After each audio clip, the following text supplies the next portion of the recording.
When I was 15, I got grounded for losing my virginity. This episode is about staying grounded. This episode is sponsored by Zach's mum. Are you ready? Marcus Aurelius. Make sure you're not made emperor. Avoid that imperial stain. It can happen to you. So keep yourself simple, good, pure, saintly, plain, a friend of justice, God-fearing, gracious, affectionate, and strong for your proper work. Fight to remain the person that philosophy wished to make you. Revere the gods and look after each other.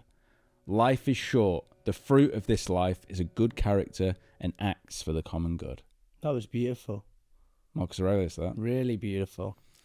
So let's go into talking about how our jobs as salespeople are not to convince them that they are something they're not, but instead perhaps to get deeper into, I mean, we talk about the therapy character, don't we? But to get deeper into what is the real reason here. And I think sometimes, much like therapy, people go into a therapy session with a problem that they think is, here's the problem I've got, but really it's a symptom. There's a deeper underlying issue.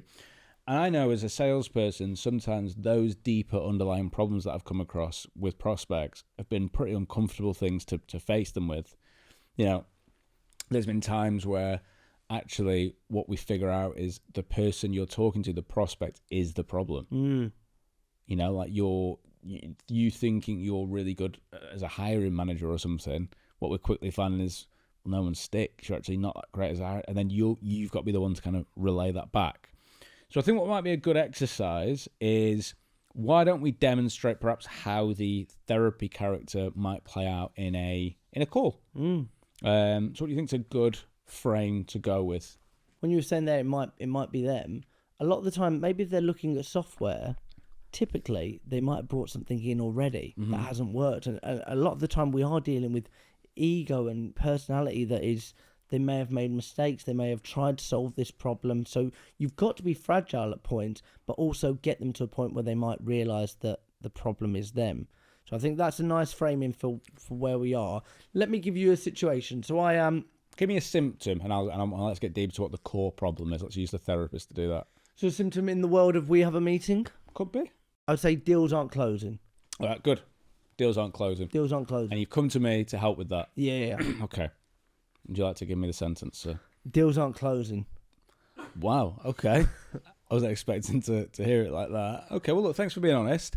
When you say deals aren't closing, what do you mean exactly? Got deals in the pipeline, nothing's really moving through it, nothing's really closing. Okay, and how long's this been going on for? Well, some of the deals have been in there a year. Okay, but it sounds like that's not unusual. No, our sales cycle typically is around 2 to 3 months, but we just keep getting pushback from a lot of the clients, and then there's not more stuff topping it up. Okay, and you've noticed it for about a year. How long have you been in business? 10 years. 10 years, okay. So what was happening in those other 9 years then? What was working? We've been quite lucky with like referrals and inbounds and stuff like that. But I think like there's definitely been like a change of focus from like outbound to more like focusing on referrals, because that's where most of the business comes from. But yeah, it's just a bit up in the air at the moment. Okay, and you sound quite beaten by this. I'm reading between the lines. It's a hard place to be. We're trying to generate new business to keep the lights on.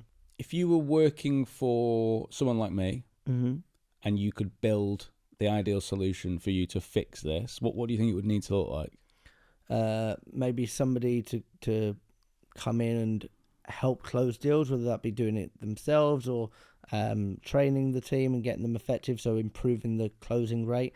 I'd also probably say that someone to help fill the top of the funnel so there's more stuff coming through, so whoever's sitting those meetings is getting more qualified opportunities in the CRM, and that can lead to, obviously we want to close them, so it starts with that. Okay, that sounds reasonable. What's the closest you've come to finding something like that? We hired somebody that was okay, then they ended up moving to London, and they didn't want to be in the north, so we've not managed to find anyone as good yet. Okay. What else have you tried? That's kind of it. Okay. So you've got this big problem. It definitely feels painful, but you've worked with one person to try and fix it so far. Well, no, we've been trying to hire them for the last 7 months. Right. Okay. So you've been trying to hire It's been a problem for about a year. You've got an idea of the ideal solution. It's probably a bit of a sticky, uncomfortable question to ask. Go on. What do you think's really stopping you from fixing this? I don't really know what the solution is. I couldn't promise you the world. I don't know enough about you just yet. I have helped companies that are in somewhat similar spots before. If I could help, would there be any reason not to put some time in the diary and explore it further? How much? Yeah. Exactly. How much? Bang. How much? How Very much? good. Very nice. Thanks. You want What's a that? hammer? Jack. Soft hands. Thanks. Very good. Very therapeutic. I thought it was wonderful. I thought the questions that you asked, but you're just going a little bit deeper. You're going a little bit deeper. You're taking their hand. You're taking their hand. You're going a little bit deeper. Thought it was really nice. Really nice. Thanks, mate. I've been Jack Frimpson. I've been Zach Thompson. Remember, you will die. Yeah, man.